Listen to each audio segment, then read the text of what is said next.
Hello बच्चों, कैसे हैं। हम उम्मीद करते हैं कि सब आप लोग बहुत अच्छे होंगे। एक बार फिर आपका JK tree chemistry point YouTube channel पर आपका स्वागत है। आज हम चैप्टर 2 जिसका नाम है बिलियन के लेक्चर 4 के बारे में आपको चर्चा करेंगे।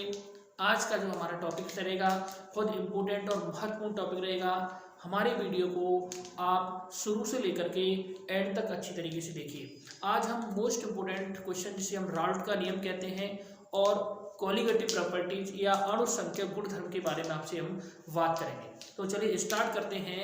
आज का हमारा टॉपिक है कॉलिगेटिव प्रॉपर्टीज, अणुसंख्यक गुणधर्म और राल्ट का नियम। ठीक है, तो देखो बच्चों, इस टॉपिक का नाम है आपका बिलियन। ठीक है, हमारे इस पार्ट का नाम आपका क्या है, बिलियन। बिलियन में आपको क्या है, सॉल्यूशन। ठीक है, इससे पहले की वीडियो में हम आपसे बिलियन किसे कहते हैं, बिलियन के कितने भाग होते हैं, बिलियन कितने प्रकार के होते हैं, बिलियन को मापने की जो इकाइयां हैं जैसे हम मोलरता, मोललता, नॉर्मलता, फॉर्मलता, ठीक है, मोल प्रभाज, इनके बारे में चर्चा कर चुके हैं। आज का हमारा जो टॉपिक है वो है आपका अणुसंख्यक गुणधर्म किसे कहते हैं। ठीक है, अणुसंख्यक गुणधर्म, यहां पर हम बात करेंगे अणुसंख्यक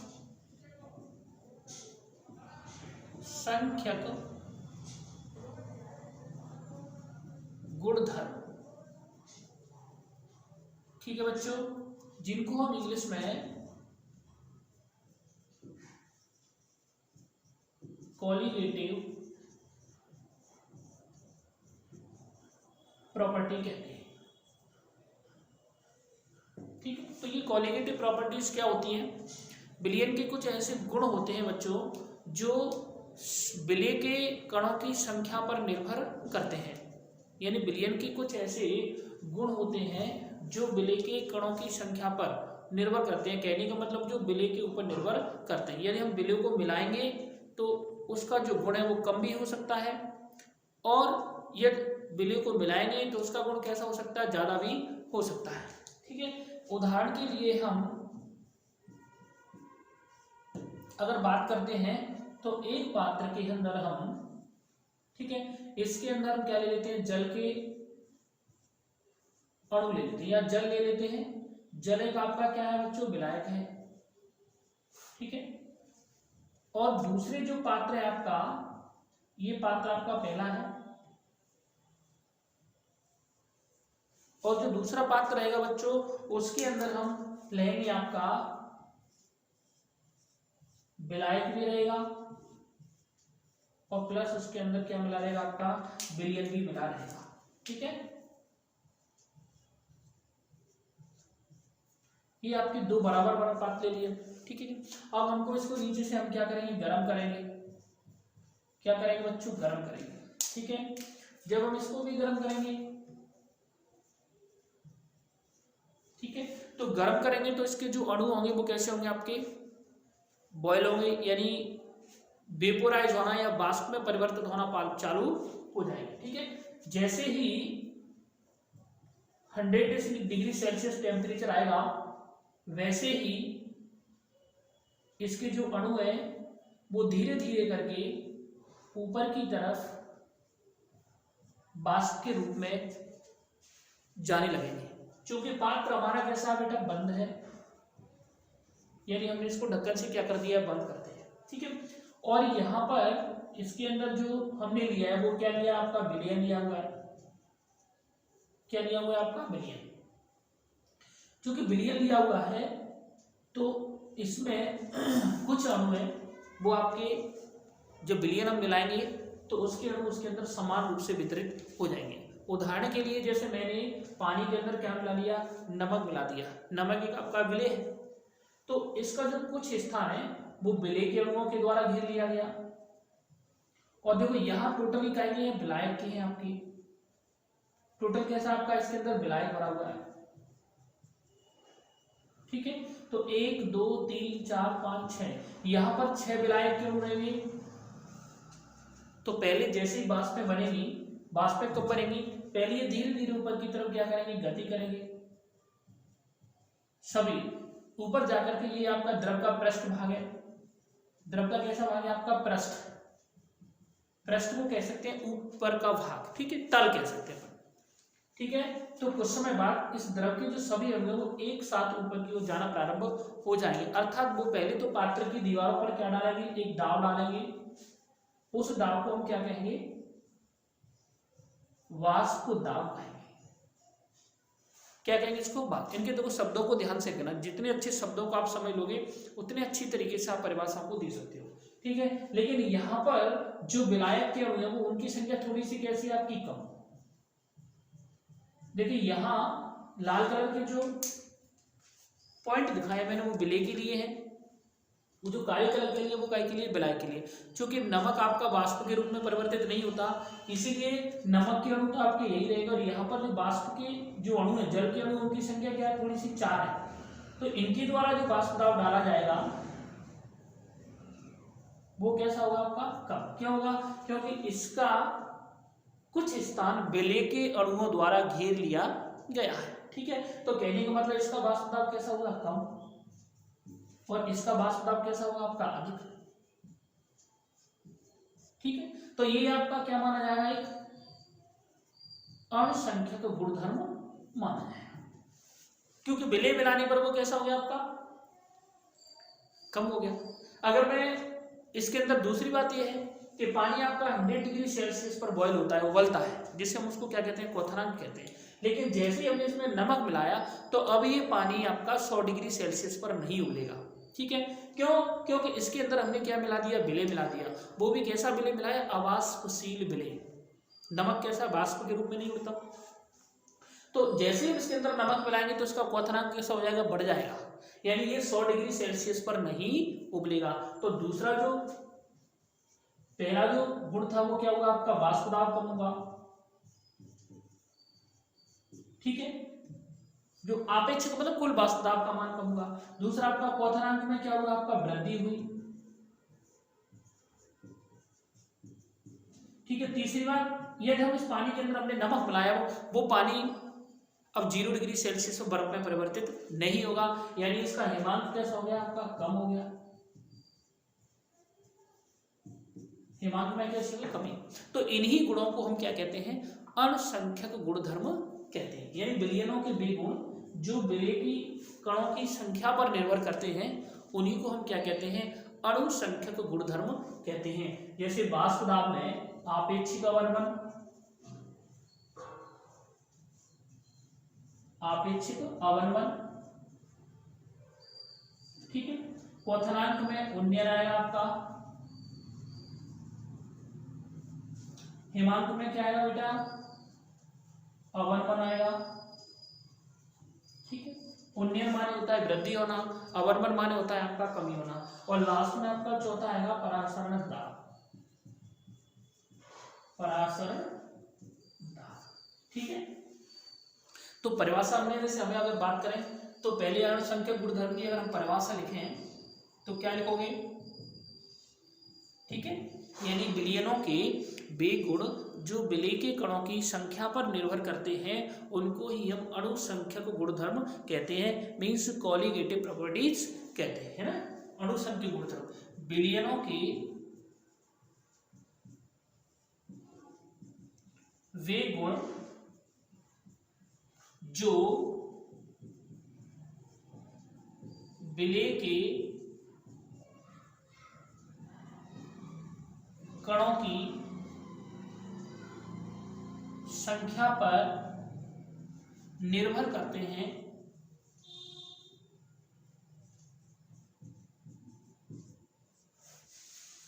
अणुसंख्यक गुणधर्म कहलाते हैं, अणुसंख्यक गुणधर्म कहलाते हैं, ठीक है बच्चों। ये आपके उदाहरण हैं, कौन कौन से अणुसंख्यक गुणधर्म होते हैं आप ये आराम से लिख सकते हो। नंबर 1 वाष्प दाब में आपेक्षिक अवनमन,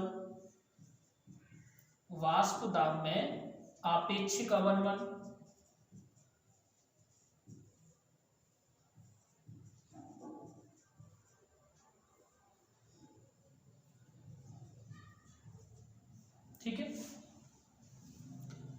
दूसरा आपका क्या है,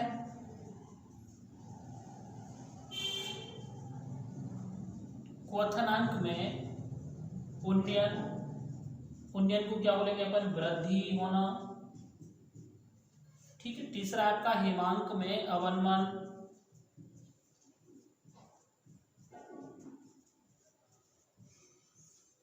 और चौथा है आपका परासरणता। ठीक है दोस्तों, अवनमन का मतलब क्या होता है आपका, कमी होना। ठीक है, आप अपने दिमाग से भी इसका एग्जाम्पल चूज कर सकते हो कि यदि हम पानी के अंदर नमक मिला दें तो पानी आपका 100 डिग्री सेल्सियस पर नहीं उबलेगा, क्योंकि उसका क्वथनांक कैसा हो गया आपका, बढ़ गया। यदि हम पानी के अंदर नमक मिला देते हैं तो वह 0 डिग्री सेल्सियस और बर्फ में परिवर्तित नहीं होगा। मैंने कहने का मतलब यह है कि उसका हिमांक भी कैसा हो गया आपका, कम हो गया। क्यों होता जा रहा है, क्योंकि हम जैसे जैसे उसके अंदर विलय मिलाते जा रहे हैं उसके गुणों में क्या होता जा रहा है, परिवर्तन होता जा रहा है। तो ऐसे गुण यानी विलयनों के ऐसे गुण को ही अणुसंख्यक गुणधर्म कहते हैं, जो विलय के कणों की संख्या के अनुसार परिवर्तित होते जाते हैं। परिवर्तित का मतलब होता है कम भी हो सकते हैं और ज्यादा भी हो सकते हैं। ठीक है, तो ये आपके 4 क्या हो गया, आपके अणुसंख्यक गुणधर्म हो गए। ठीक है, अच्छी तरीके से एक बार फिर नोट कर लीजिए आप, विलयनों के वे गुण जो विलय के कणों की संख्या पर निर्भर करते हैं उनको अणुसंख्यक गुणधर्म कहते हैं। ठीक है बच्चों, आगे समझ में। ये अणुसंख्यक गुणधर्म कितने होते हैं, 4। पहला आपका वाष्पदाब में अपेक्षिक अवनमन, दूसरा आपका क्वथनांक में उन्नयन, तीसरा एक आपका हिमांक में अवनमन, चौथा होगा आपका परासरण दाब। कुल मिला के 4 अणुसंख्यक गुणधर्मों के बारे में हम यहाँ पर पढ़ेंगे। ठीक है, चलिए अब इसके बाद हम क्या बात करेंगे, पहला वाष्प है आपका।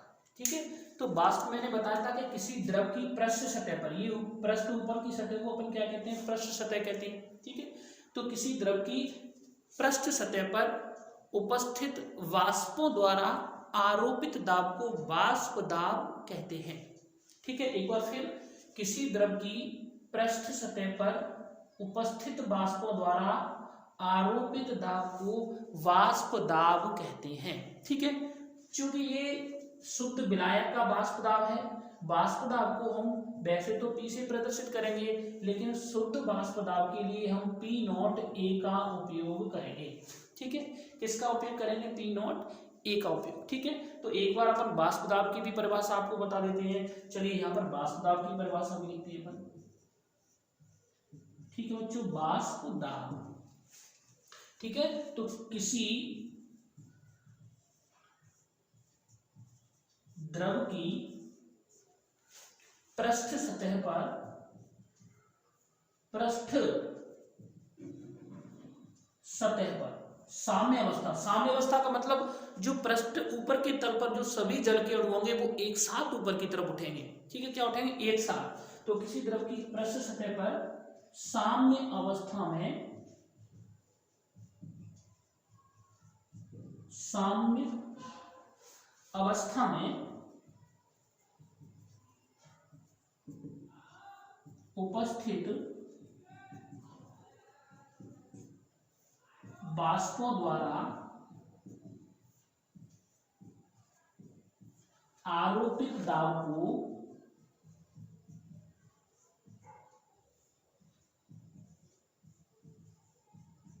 वाष्प दाब कहते हैं। वाष्प दाब कहते हैं। ठीक है, उपस्थित वाष्प दाब को अपन क्या कहते हैं, वाष्प दाब कहते हैं। ठीक है, थोड़ा सा हम इसको घुमाने की कोशिश करते हैं। ठीक है, ये आपका है ना, यानी किसी द्रव की पृष्ठ सतह पर साम्य अवस्था में उपस्थित वाष्पों द्वारा आरोपित दाब को हम क्या कहते हैं बेटा, वाष्प दाब कहते हैं। और वाष्प दाब को हम कैसे प्रदर्शित करेंगे, P से प्रदर्शित करेंगे। ठीक है, अब आपकी आएगी आपकी कि हम कैसे विलयन का वाष्प दाब निकालेंगे, कैसे हम विलायक का वाष्प दाब निकालेंगे। अब वाष्प दाब, ये तो परिभाषा आपकी क्या होगी, वाष्प दाब की होगी।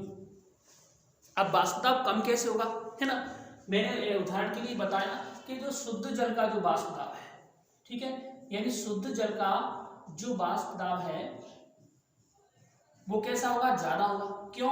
क्योंकि इसके अंदर केवल किसके अणु, आपके जल के अणु है। ठीक है, तो इसको हम क्या करेंगे, पी नॉट ए से प्रदर्शित करेंगे। ठीक है, ध्यान से देना, इसको हम कैसे प्रदर्शित करेंगे, पी नॉट ए से प्रदर्शित करेंगे। ठीक है, यानी जो जल के अणु यहाँ थी, तो जल के अणु द्वारा जो डाला गया वाष्प दाब वो कैसा होगा, आपका ज्यादा। ठीक है, ये होगा, क्योंकि जल के अणु कैसे हैं, आपके स्वतंत्र है। ठीक है, जबकि यहां पर वाष्प दाब का मान कैसा होगा, ज्यादा। लेकिन जैसे ही हम इसके अंदर कोई क्या मिला देंगे, विलेय मिला देंगे, तो विलेय मिलाने से इसका जो ऊपर का कुछ भाग है जो किसके द्वारा घेर लिया जाएगा, विलेय के अणुओं द्वारा घेर लिया जाएगा। तो विलेय के अणुओं के घेरने के कारण जो विलायक के अणुओं की संख्या कैसे हो जाएगी बेटा, कम हो जाएगी। कैसे हो जाएगी आपकी, कम। ठीक है, यदि हम किसी